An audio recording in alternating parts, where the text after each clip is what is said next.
het op de laatste plaats gevolgde Smeelhof vond zaterdagavond het eerste Maestro-concert plaats van muziekvereniging De Peelklonk uit Etterstein. Nou, we zien inderdaad de Maestro op tv landelijk een heel groot succes. Onbekende mensen die iets onbekends doen. En we denken dat kunnen wij in IJsselstein ook. We hebben daar mensen voor gevonden die dat dachten niet te kunnen. Maar je ziet het resultaat. Allerlei soorten mensen. Dames, heren, jeugd, ouderen. Gaat allemaal geweldig. Hartstikke mooie avond.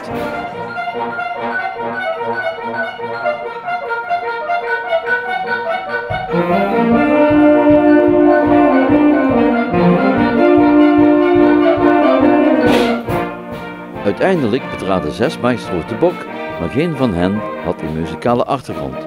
Ondanks de aanvankelijke twijfels van sommige deelnemers gingen ze toch de uitdaging met verve aan.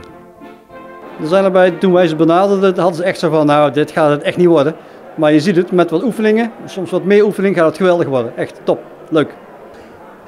Op het begin zei ik nee, of toen dacht ik, ja, dat ga ik niet doen. Maar ik ben heel erg van het verenigingsleven hier in het dorp, in IJsselstein.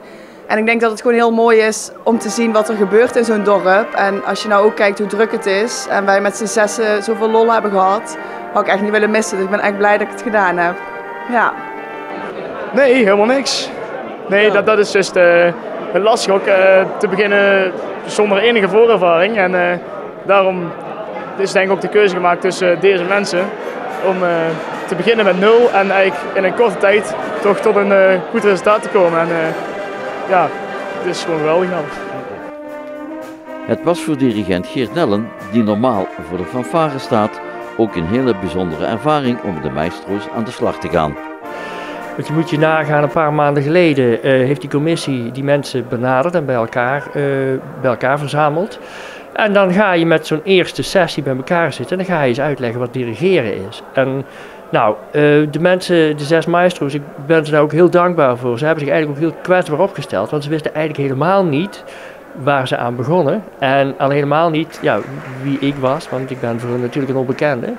En die hebben je stapje voor stapje dingen bijgebracht. En dan vooral ook het eerste moment dat ze voor het orkest komen staan, dan merk je de verrassing van de mensen dat op het moment dat ze met hun handen bewegen, dat er ineens geluid komt. En dat is altijd heel mooi om te zien hoe mensen dan reageren. En je merkt in de afgelopen tijd als je met die maestro's aan de gang gaat, dat iedere muzikant wel zijn eigen passie op een gegeven moment naar voren laat komen. Voornamelijk gebeuren een paar hele mooie dingen.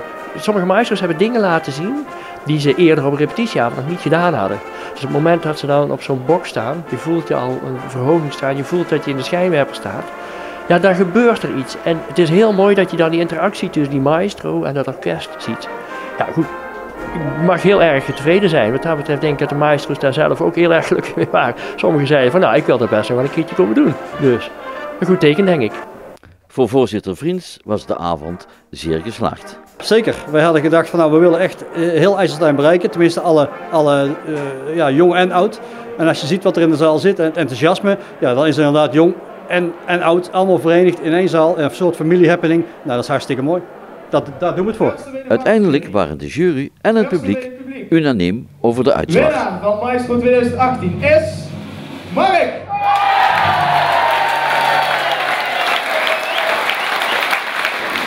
Ja, ik ben heel blij.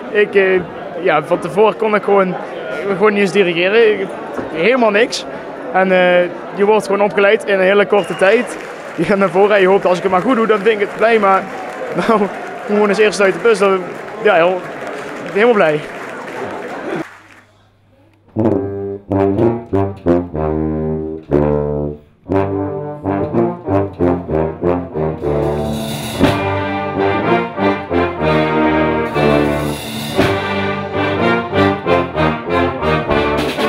Ondanks de winst van Mark Leijn vreest Geert Nellen toch niet voor zijn plaats op de bok.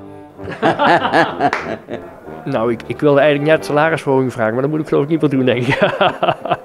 Nee, het was een geweldige avond. En het is mooi om te zien dat mensen inderdaad met muziek lekker meegaan. En we krijgen hele mooie resultaten.